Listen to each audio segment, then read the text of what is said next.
friends, it's my pleasure to introduce Leia. She's student at an economical school in Lower Austria, a small town called Haag. She's 17 years old. You are 17 years old. And you just told me your hobbies are traveling and horse riding and enjoy nature, hiking. Yep. And so I am very curious about your ideas. Thank you. Generation Z. Z, the last letter in the alphabet. Are we the last generation on this earth?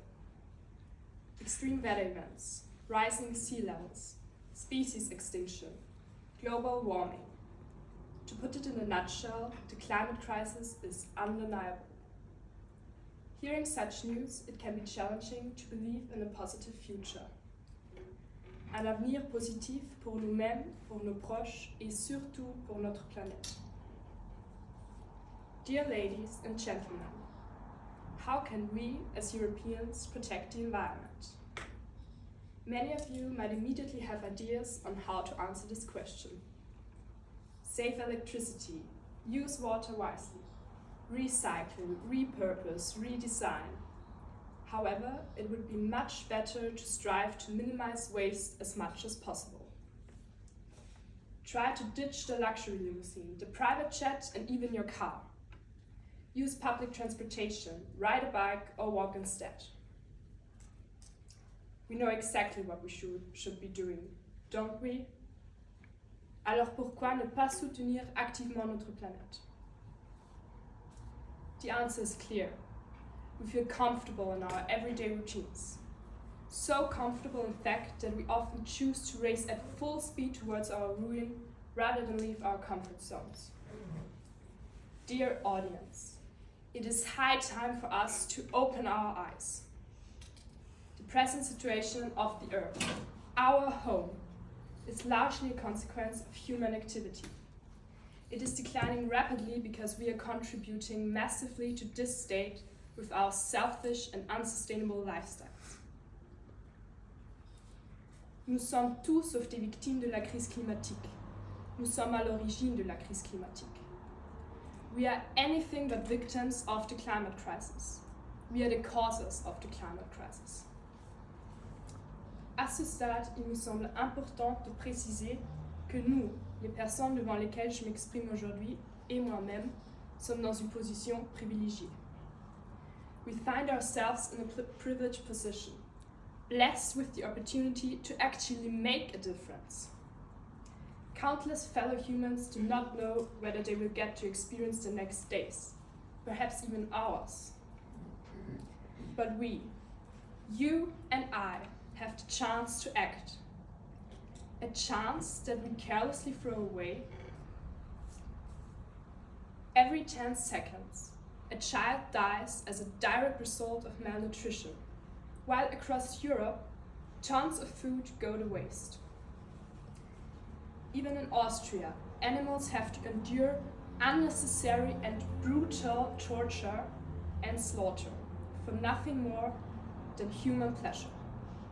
Nothing more than our pleasure. At the same time, we are willing to pay the often high veterinary costs for our beloved pets. Ironic, isn't it?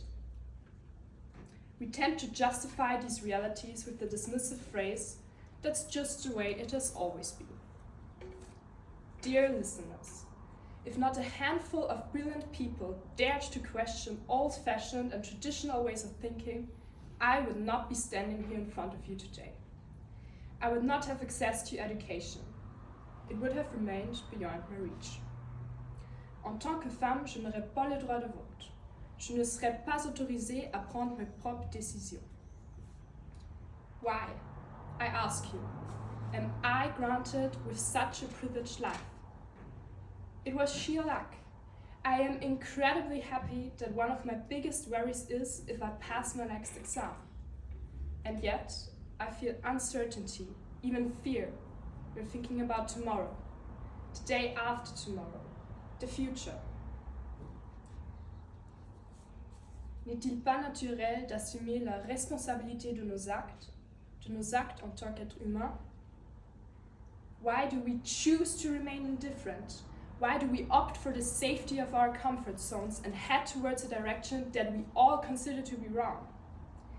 Is it still possible to change this direction? And if so, do we actually want to change this direction? Do you want to change this direction?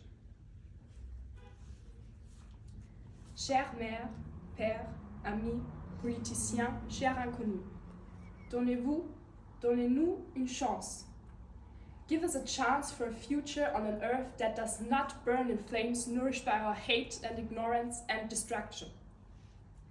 Let us not choose the wrong path just because it has already been paved by countless excuses. When did you last think? I alone have no impact anyways, and immediately silence this thought again. The whole and very bitter truth is being suppressed, and most of it is only getting through to us in a softened, socially more acceptable version.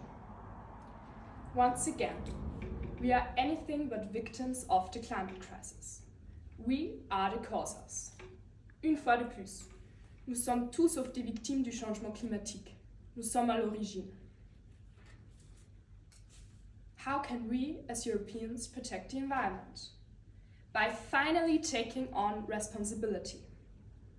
Politicians, artists, scientists, athletes, farmers, teachers, students, seniors, the youth. Each and everyone must take on responsibility. Nous devons agir concrètement au lieu de nous contenter d'en parler. Actions must follow our words. I desire a future worth living on this earth, and I strongly believe that you share my aspiration of a tomorrow that holds promises and boundless opportunities for life on earth. Alors, ravalez votre fierté et passez à l'action. The best moment to take counteraction was a long time ago. The second best is today, right here and right now.